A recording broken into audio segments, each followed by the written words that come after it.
The most evil man in the world steps down. Now, I am not an expert on Klaus Schwab, but I think, Luke, you could probably tell the people a little bit about Klaus and what he's been up to in his career. Yeah, well, Klaus has been slowly stepping down from major key positions of power for a while. He used to be the main kind of supreme commander of the World Economic Forum. Then he was the kind Davos, of chairman, right? Yeah, and Davos and the World Economic Forum, they're pretty much just like a front group for the Bilderberg Group, where it's like they're kind of PR marketing agency of what they do behind the scenes here.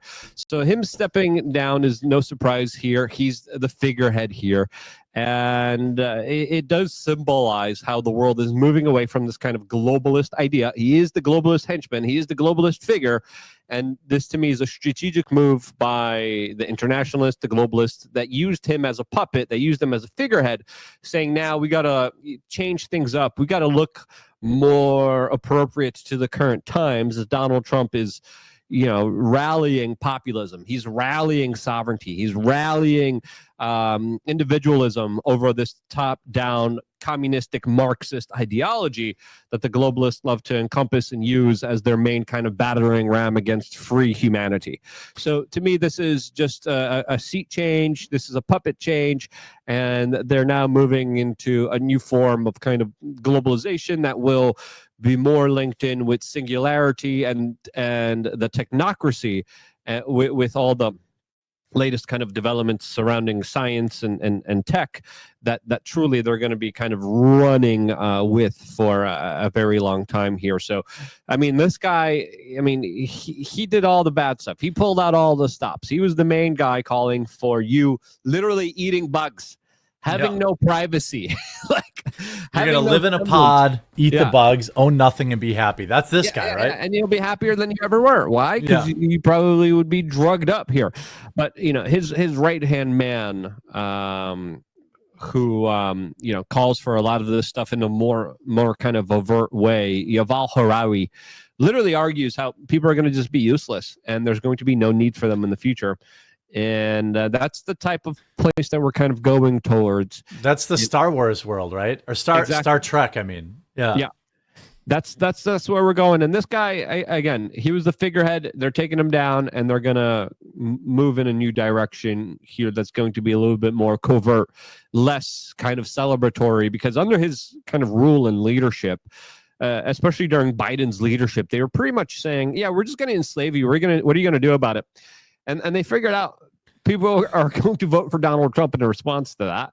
They don't want that from happening again. And I think that's why he stepped down. He also has a lot of heart issues and heart problems. So that would also kind of... I thought he ate all the baby souls. Well. Yeah, someone in chat said the WF is like neo-feudalism. It probably is. I think that there's generally... the issue I have with the WEF is literally everything. They do nothing good. They should not exist. And every time I see like an evil person, they seem to always be associated with the WF. By the way, Elon Musk was too, just so people know. I believe Trump spoke at Davos. So did Elon Musk. So did Javier Milei. He went there and he talked about how horrible the globalists were. Well, yeah, Javier Milei did. He's a little different. He did the thing. Like I like what he had to say at the event. But yeah, I mean, who's going to take over for him? Someone worse. Just like any time, he's 100 years old. He's had a whole life of eating souls, and his little secret serum is running out. It's time for him. I mean, he's been there. He formed it 1971, 50 years ago. Yeah, he was Kissinger's kind of underling. So he came from the Henry Kissinger school where the two were kind of brought up together. And that's why he was assigned by the Rockefellers, Rothschilds to run more of a kind of public PR firm for the globalists. And that's why they kind of did it in a more honest and kind of transparent way, where they held those meetings and they allowed the press in, unlike the Bilderberg Group that does everything in secret. Yeah. This guy, widely regarded as a cheerleader, it says, for globalization, the WEF Davos gathering has in recent years drawn criticism from opponents on both the left and the right as an elitist talking shop detached from the lives of ordinary people. Well, yeah, that's exactly what it is. The Wall Street Journal last year said the WEF board was working with a law firm to investigate its workplace culture after the newspaper reported allegations of harassment and discrimination at the forum. WEF denied these. This is globalization hasn't worked. I think they know that. I don't know what drives. I mean, I assume they get most of their commands from the devil. I would assume. I don't. It seems like they're just these people that sit in a room and they're like, "Here's how we want the rest of the world to live." It's funny how the left has such a problem with Elon being an unelected, person running Doge, but like they're fine with the WEF. Like we should be standing arm in arm protesting that this even exists, and we should be like publicly outing and shaming and canceling anybody who attends this place. Like you don't belong there. This is just an organization that has no purpose other than to be evil, I guess, in some way.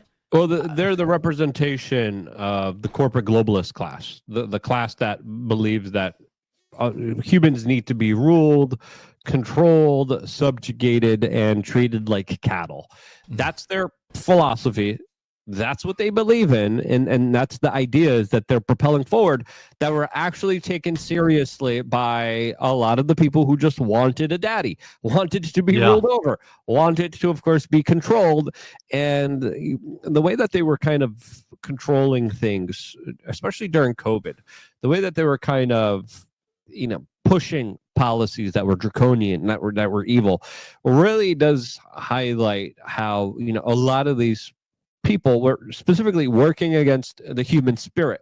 And you said evil, but yeah, I mean, absolutely, almost everything that they did, there's not one good idea that you could come out and be like, yeah, this actually is good, this actually makes sense here, this actually would be great for everybody. Nothing. But they walked around like they were saviors of the world, but all of their things that they were pushing were scams. They were telling people, there's just too many people in this world. We got to get rid of you guys. Climate change is an issue that's threatening all of us. We got to stop with climate change immediately. We got to lower the Earth's population. We got to lock you down. We got to vaccinate you. We got to force all of these things on you because we know what's better for you. And then the people who listened are people who were, of course, the biggest victims. Willingly subjugated. Yeah. Well, I think if you look at like when I think of people that are like that worked against Trump, I think of the World Economic Forum. Trump is a guy that is trying to empower America again. To not he I don't know if he is when Alex Jones like the globalists. That's who these people are. To the like normies. Well, this is their public PR branch. Okay? Yeah. Now there's the other secretive globalists that you don't see behind the scenes. Those are the ones that are really pulling all the shots here and telling them, Klaus, you better sell this idea that people are going to eat bugs. It's going to be good for them, guys. Do it. And Klaus is like, oh man, no, what are going to make them eat the bugs? Oh, that's a wrong accent. How I sell this? No. Yeah, crazy globalists. Yeah, he does it though. That's the thing though. He tried. Like I think they're one of the key people behind why we have so much soy in our products. I mean, he looked and he was the perfect epitome of a Bond villain. Yeah. Right. Yeah. All right. So if it quacks like a Bond villain, looks like a Bond villain, acts like a Bond villain, it's a Bond villain. Yeah. And how did he even make his money? Like, who's funding these meetings and these, all this kind of stuff. It's very cloak and dagger, very, very weird, and people should question it. These people do not know better than, you know, for you. They know what they want, and they're going to tell you it's better, but it's not better. Now, you know, when he's gone, the world will be a better place.